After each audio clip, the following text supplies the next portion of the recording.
이시안의 시안극장. 안녕하세요. 성신여대 겸임교수이자 지식편의점 시안책방의 주인 이시안입니다. 이성의 세계와 감성의 세계가 있어요. 이성은 언제나 감성한테 끌리는데 감성은 이성한테 그렇게 잘 끌리는 것 같지는 않습니다. 직장인들이 갑자기 퇴사하고요. 세계 여행길에 오르는 일은 가끔 일어나도요. 하와이에서 서핑하던 사람이 갑자기 공무원 준비를 한다면서 노량진에 나타나는 일은 좀처럼 일어나지 않죠. 이 이성과 감성을요, 각각 일상과 일탈이라는 말로 치환하면 바로 오늘 같이 볼 영화 Treat Me Like Fire가 설명이 됩니다. Treat Me Like Fire는요, 나쁜 놈을 넘어서 나쁜 새끼에 대한 이야기예요. 그런데 영화를 보면서 계속 이런 생각이 들거든요. 이 여자 도대체 왜 이러는 걸까요? 왜 이렇게 나쁜 새끼한테 계속 끌려다니는 걸까요? 저는 이 영화가 나쁜 남자한테 끌린 여자의 이야기라기보다는 무미건조한 일상의 나라든 일탈의 초대장을 받아든 한 사람의 이야기라고 생각을 했습니다. 바로 같이 볼 영화 Treat Me Like Fire 지금 시작합니다. 엘라는 아버지의 식당에서 아버지를 도와 아주 바쁘지만 성실하게 일하는 여성입니다. 성실하긴 한데요. 이 무표정한 얼굴을 보니까 그렇게 즐거워 보이진 않습니다. 어느 날 이 무채색의 날에요. 갑자기 한 남자가 찾아와서 자기를 채용시켜달라고 조릅니다. 일단 알아가 보잖아요. 엘라의 표정이 그렇게 밝지만 않죠. 이 남자의 이름은요, 입니다. 지금 보니까 엘라 표정이 그렇게 싫은 것 같지도 않네요.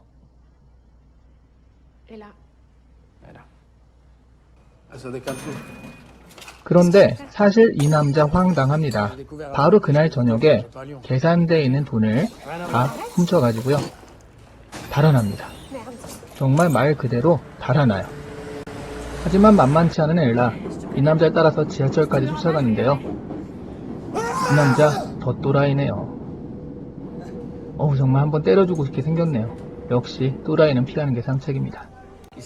엘라는 아벨을 쫓아가다 도박장까지 쫓아갑니다. 그런데 아벨은 엘라에게 도박을 한번 해보라고 권해요. 근데 이게 웬일이죠? 엘라, 네, 합니다. 그런데 사실 초심자의 행운이라는 게 있거든요. 그래서 따게 되죠. 재밌는데요? 한번 더 해볼까요? 또 땁니다. 살짝 웃는 거 보이시죠? 네, 이제 아예 자리에 앉아버리네요. 밤새 도박장에 있었던 둘은요, 아침에 옥수수로 해장을 하면서 꽁냥꽁냥 데이트를 즐기죠. 본격적으로 사랑을 시작합니다. 엘라 모습까지 바뀌었죠. 이 둘에게는 이제 일탈과 도박의 나날이 시작이 됩니다. 하지만 초심자의 행운은 초심자니까 있는 거잖아요. 결국 초심자의 행운은 끝나고요.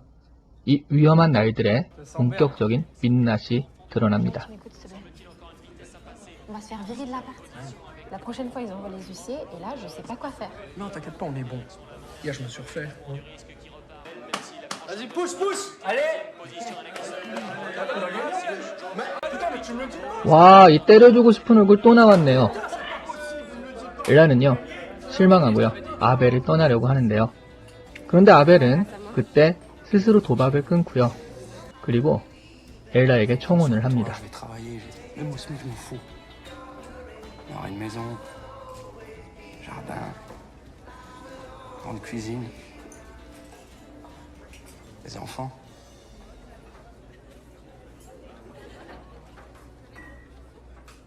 Mais pas de chien. 엘라의 행복이 막 시작되려고 하고 있습니다. 이 영화에서 나온 엘라의 표정 중에 지금이 가장 밝은 표정일 거예요.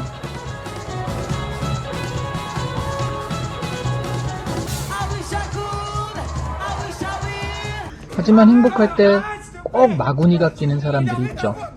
아벨이 그렇습니다.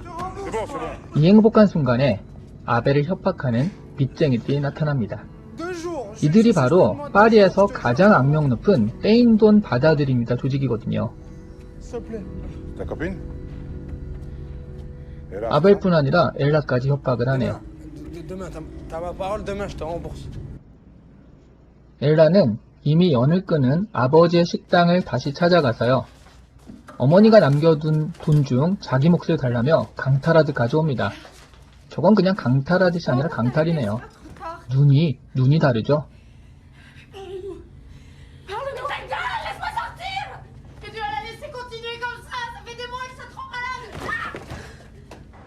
엘라는 아벨에게 이 돈을 건네주며 빨리 빚을 갚으라고 합니다. 아벨은 그 돈을 들고요. 떼인 돈 조직이 위장하고 있다는 마사지 업소로 찾아갑니다. 그런데 들어간 아벨이 아무리 지나도 나오지 않자 엘라는 아벨을 찾아서 마사지 업소를 뒤지는데요. 근데 이게 웬일이죠? 뒷면으로 통하는 문을 하나 발견하는데요. 그거는 밖으로 통하는 통로였습니다. 이 순간 엘라는 모든 것을 알아버립니다. 아벨이 사라졌어요. 엘라는 아벨을 찾을 수 있을까요? 그리고 찾으면 또 어떻게 되는 걸까요?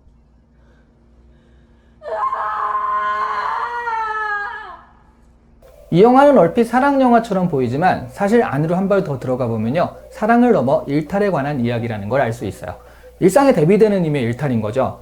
아벨과 만나기 전 엘라는요, 무표정하게 그냥 하루하루를 사는 무채색의 인물이었습니다. 그런데 아벨을 만나서 흥미와 자극의 일탈을 알게 되면서 점점 색깔을 가지게 돼요. 화장도 하고 일단 화면 색깔 자체가 달라지거든요. 그러니까 엘라에게 아벨은 무미건조한 일상에 찾아든 일탈의 유혹이었던 거죠. 어떤 사랑은요, 한 사람의 영위했던 일상을 파괴하곤 하는데요. 사실 그런 사랑일수록 더 끌리는 면이 있습니다. 자, 그럼 이제 우리에게 주어진 질문은 좀 어려워졌는데요. 처음에는 얼핏 이런 나쁜 놈인데 사귀겠습니까? 뭐 이런 질문이라면 이런 질문은 그렇게 어렵지 않은데요. 그런데 이제는 당신의 지루한 일상에 찾아든 일탈의 기회가 있다면 어떻게 하시겠습니까? 이렇게 바뀌는 거죠. 우리는 일반적으로 안정적인 삶을 꿈꾸지만요, 안정적인 삶을 살다 보면 그 삶의 소중함을 잊고 지겨워하고 심심해하며 자꾸만 일탈을 생각하게 됩니다. 영화에서 멀쩡한 아버지 식당을 박차고 나와서 위험한 일탈을 선택한 엘라의 선택에 여러분은 동의하시나요? 이해가 안 된다고요? 하지만 생각해 보시면 입사와 동시에 퇴사를 꿈꾸는 우리 직장인들도 비슷한 면이 있지 않나요? 반복되는 일상에 웃음은 잃어가는데 화려하고 아주 짜릿한 그런 일탈이라는 선택지가 앞에 놓이면 유혹이 될 수밖에 없습니다. 생각보다 우리 앞에는 일탈에 대한 선택지가 많이 놓입니다. 그런데 일탈이 성공으로 이르는 확률은 그렇게 높진 않죠. 그래서 위험한 거니까요. 하지만 어느 순간 일상이 너무나 지루해지는 순간 평소에는 별 유혹이 되지 못했던 그런 일탈들이 우리 앞에 거대한 유혹으로 다가오게 되죠. 그래서 평소에 우리의 일상을 좀 소중히 하고요, 일상에 의미를 부여하고 일상에서 즐거움을 찾는, 그러니까 소확행을 실천하는 자세가 필요할 것 같아요. 그래서 이 나쁜 선택에 대한 어떤 가능성을 미연에 방지하는 태도가 좋을 것 같습니다. 하지만 일탈의 모험을 즐기시는 분들은요, 그게 위험한 만큼 그에 따른 반대급부도 큰 거니까요. 그러고 보면 결국 케바케의 문제다라고 할 수 있을 것 같습니다. 자, 오늘 시향극장은요, 바로 트리트 미 라이크 파이어였고요. 좋아요와 구독, 입소문은 여러분의 일상이죠. 그냥 하던 대로 누르시면 되겠습니다. 감사합니다.